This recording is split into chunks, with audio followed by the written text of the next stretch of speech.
Bonjour mes chers élèves, on va continuer de travailler sur graphe 7. Aujourd'hui, on va voir l'aiguillage en O et en A.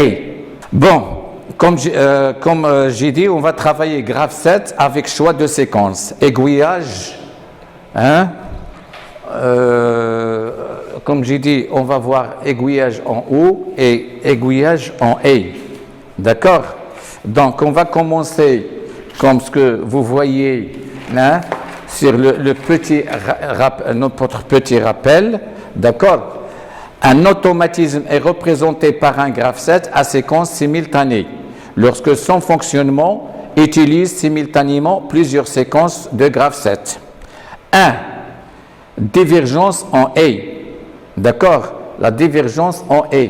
Ça veut dire divergence en A, c'est l'étape, comme vous voyez ici, nous avons l'étape 2. L'étape de V+, c'est un exemple. Et nous avons la réceptivité, 1, M. D'accord? La réceptivité 1, on l'appelait M. Si l'étape 2 est activée et que M égale à 1. D'accord? M égale à 1. Les étapes suivantes, qui sont 3 et 10, sont activées quand est-ce? Tandis que l'étape 2 est désactivée. Donc, pour passer et activer 3 et 10 par M, il faut que l'étape précédente, qui est 2, d'accord, l'étape 2, V+, soit désactivée. Alors, regardez comment on présente la réceptivité, la divergence en A. D'accord? On fait deux traits, le premier trait et le deuxième trait, il est lié à 3 et à l'étape 10, l'étape 3 et l'étape 10. D'accord? Maintenant, la convergence en A. La divergence, quand on le fait, par exemple, le départ du système, la divergence, quand compte par exemple, la fin ou le retour. Convergence en A. Alors, regardez, nous avons l'étape 8 et l'étape 15 qui étaient activées.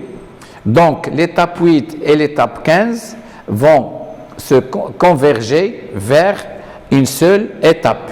Donc, si l'étape 8 et 15 sont activées et que A, ça veut dire la réceptivité, nous avons A, d'accord, c'est le deuxième capteur, par exemple, ou action, alors l'étape 20 est activée tant que l'étape ça veut dire 20, l'étape suivante, après l'action de A, que les étapes 18 et 15 sont désactivées.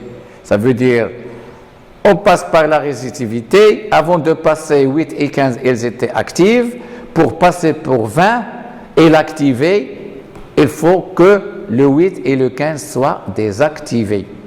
Remarque, si une seule des étapes 8 ou 15 est active, même si A égale à 1, l'étape 20 n'est pas activée.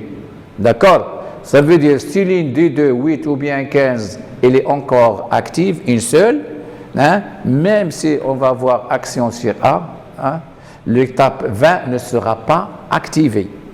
D'accord? Souvent, pour ne rien commander pendant qu'une séquence s'attend, la fin de l'autre, les étapes 8 et 20 sont des étapes d'attente. Nous avons vu ça l'exercice précédent, l'étape 6. On a dit après la temporisation, d'accord, on a attendu quelques temps et après nous avons dit on n'a pas d'action.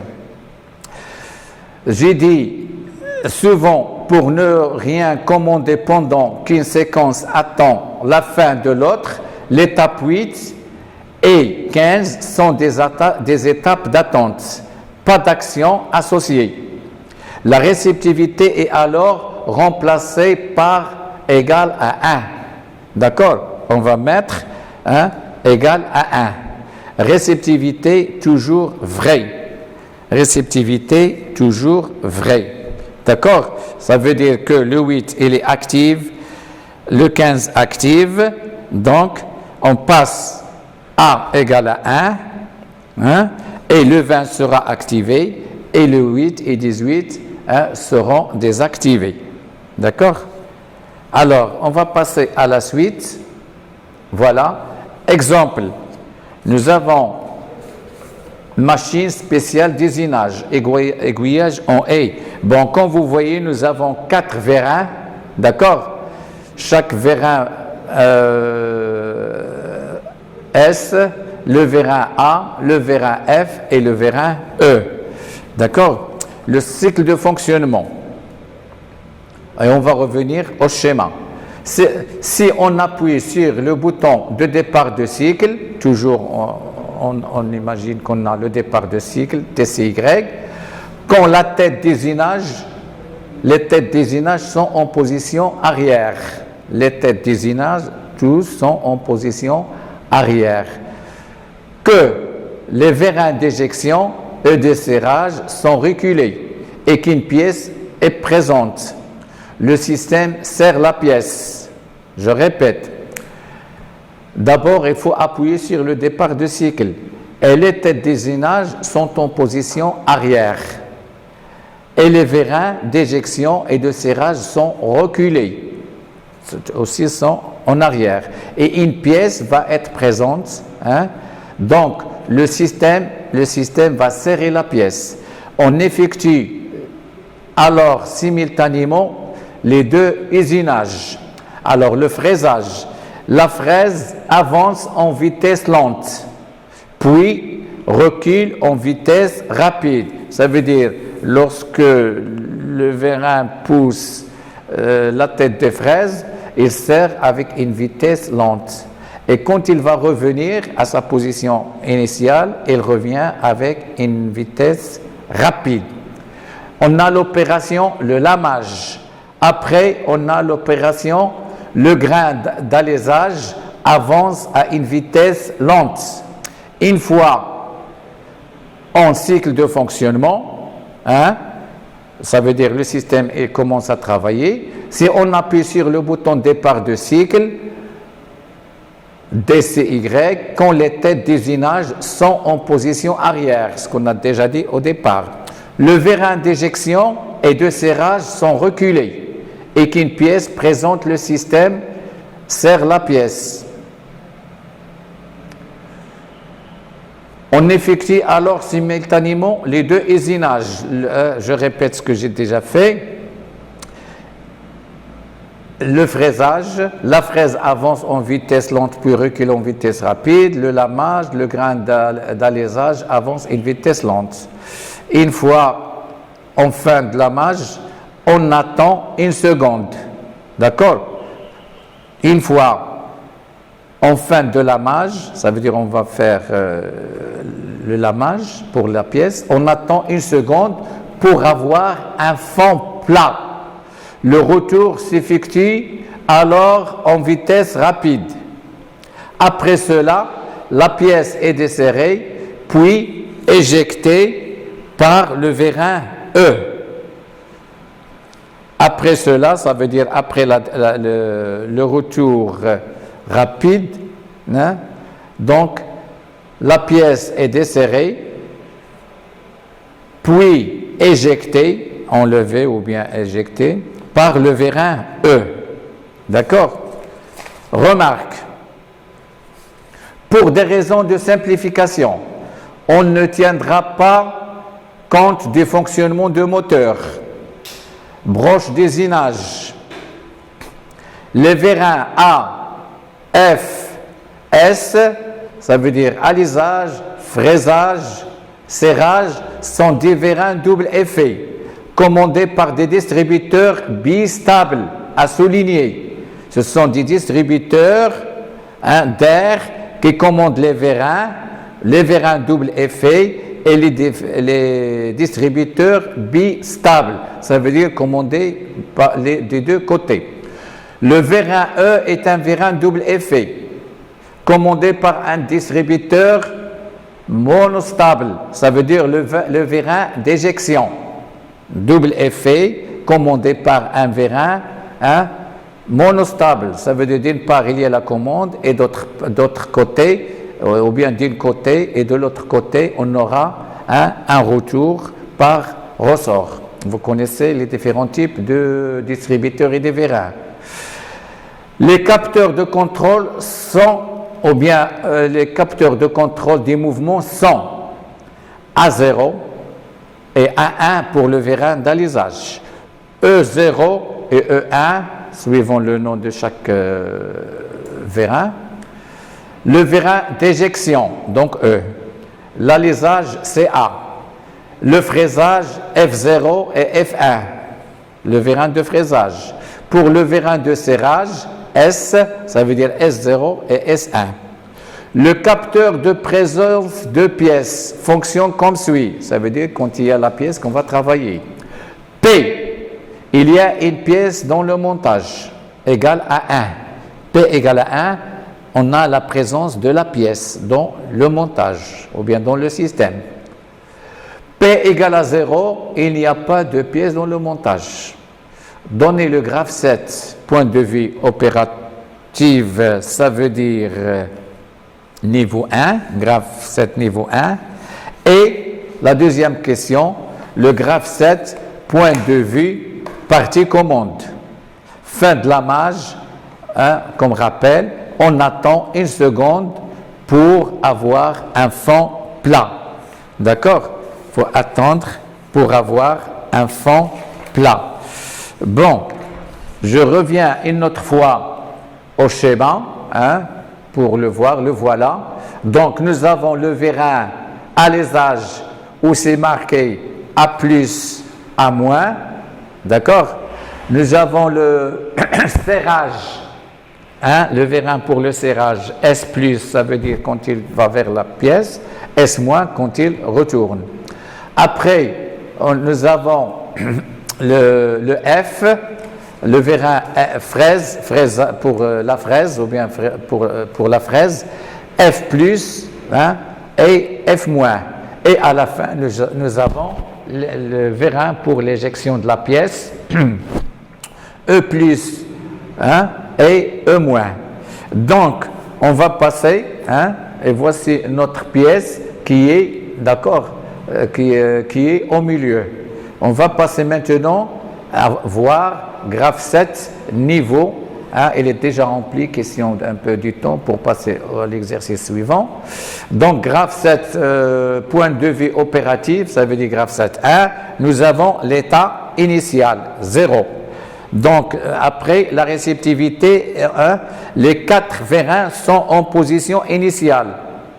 Et une pièce dans l'étau, et on appuie sur le bouton départ de cycle.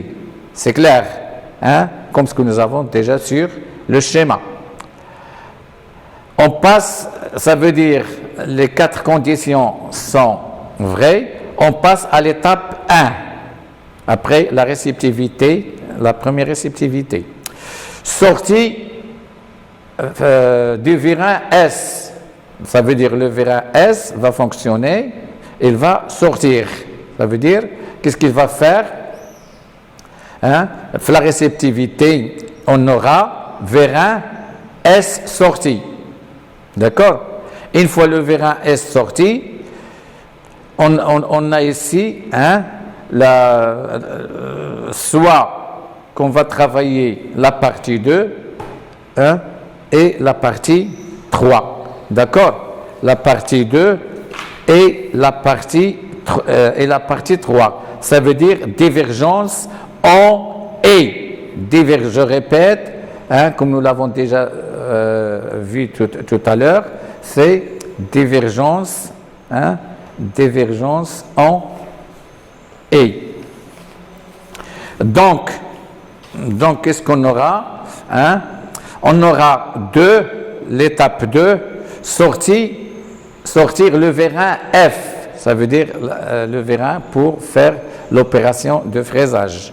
La réceptivité, le vérin F est sorti, d'accord? Ça veut dire on va faire l'opération de fraisage. L'étape 3, remonter le vérin F, rentrer le vérin F, d'accord? Ça veut dire il revient à sa place. Le vérin F est rentré. on passe à l'étape 4 d'attente. D'accord? En même temps, l'étape 5, hein, qui était comment dirais-je, pardon, l'étape 4, c'est une divergence en A, d'accord? La divergence en A. Donc, sortir le vérin 1, le vérin A, ça veut dire alésage, le vérin A sorti, l'étape 6, attendre, on va attendre une seconde. Une fois une seconde est terminée, la réceptivité, remonter le vérin, d'accord, la rentrée du vérin, le vérin est rentré la réceptivité, donc l'étape 8, on a attente. Comme nous avons déjà dit, d'accord, la convergence est, d'accord, on a le 8 attente et le 4 attente, d'accord. Donc pour activer l'étape 9 suivante, il faut que ces deux étapes 4 et 8 soient désactivées. Donc on passe à 1, d'accord. Donc ici nous avons la réceptivité égale à 1. Qu'est-ce qu'on aura pour l'étape 9? Rentrer le vérin S, le serrage. Une fois le vérin S est rentré, d'accord, la réceptivité, donc l'étape 10, sortir le vérin E. Sortir le vérin E, ça veut dire le vérin E va sortir pour éjecter la pièce. Le vérin E, la réceptivité est sortie. Le 11 il est sorti, la pièce est éjectée. Donc, on va revenir, on va passer à l'étape 11. L'étape 11, la rentrée du vérin E. Le vérin E est rentré, donc on est revenu à l'état initial. Et comme j'ai dit, pour commander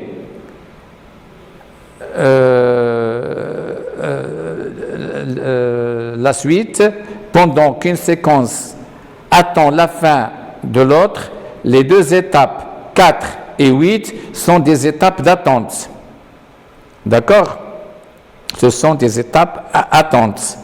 La réceptivité est alors remplacée par égale à 1, que vous la voyez, et cette réceptivité est toujours vraie. Bon, je passe au graphe 7 niveau 2, partie commande. Quand vous voyez l'étape 0, après la réceptivité, il nous faut un F0, E0, A0, S0, P, ça veut dire la présence de la pièce et le départ de cycle. D'accord?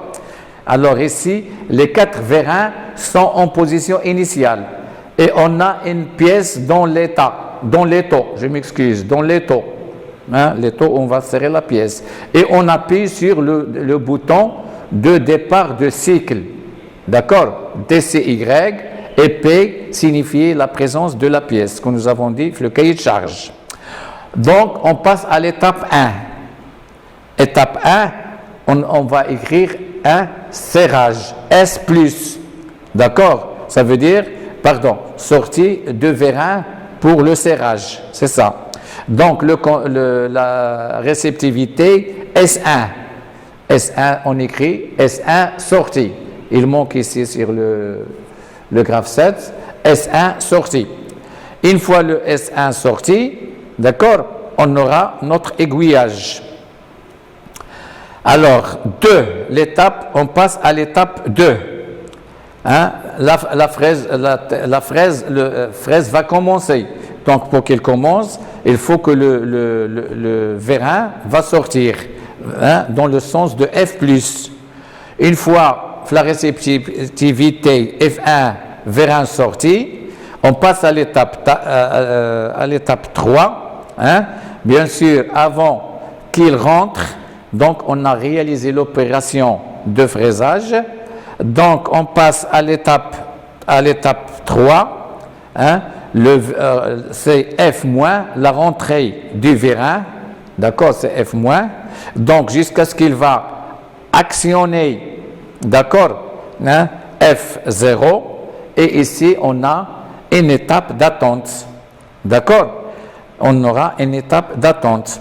On passe à 5, l'étape 5, on aura sorti du vérin A, ça veut dire l'alisage, donc la tige va pousser, hein, le vérin va pousser la tige vers le fonctionnement d'alisage, donc A+, une fois on aura A, d'accord, le vérin A sorti, on est à l'étape 6 pour réaliser cette fonction, il faut attendre, on a une temporisation de 1 seconde, et cette temporisation d'attente, d'accord, va passer en étape 6. Donc, on a une réceptivité qu'on a marquée 1 seconde, x6, hein, ça veut dire la réceptivité 6. Une fois la temporisation terminée ou bien l'attente terminée,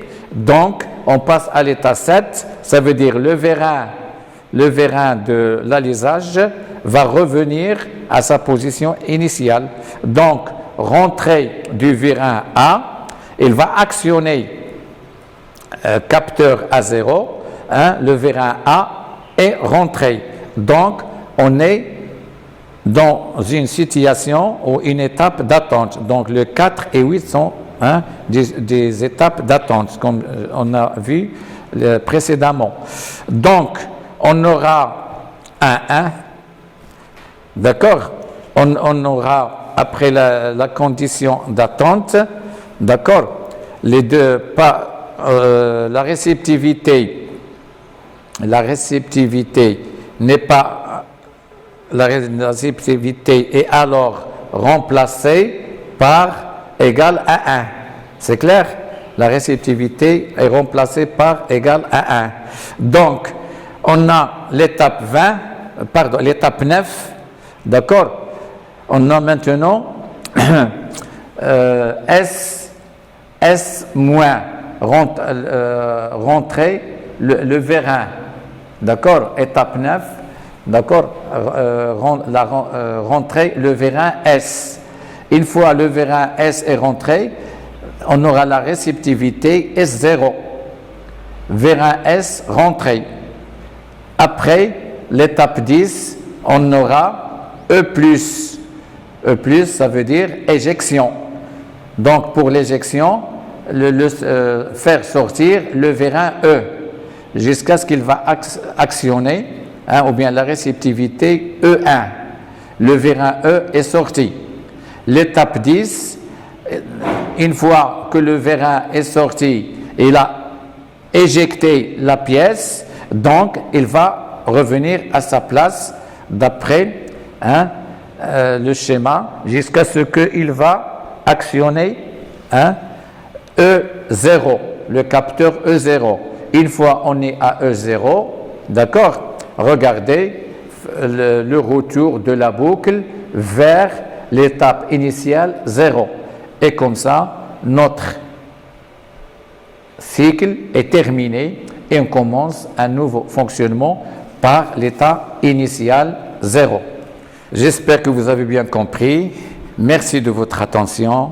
À la prochaine séance, mes chers élèves.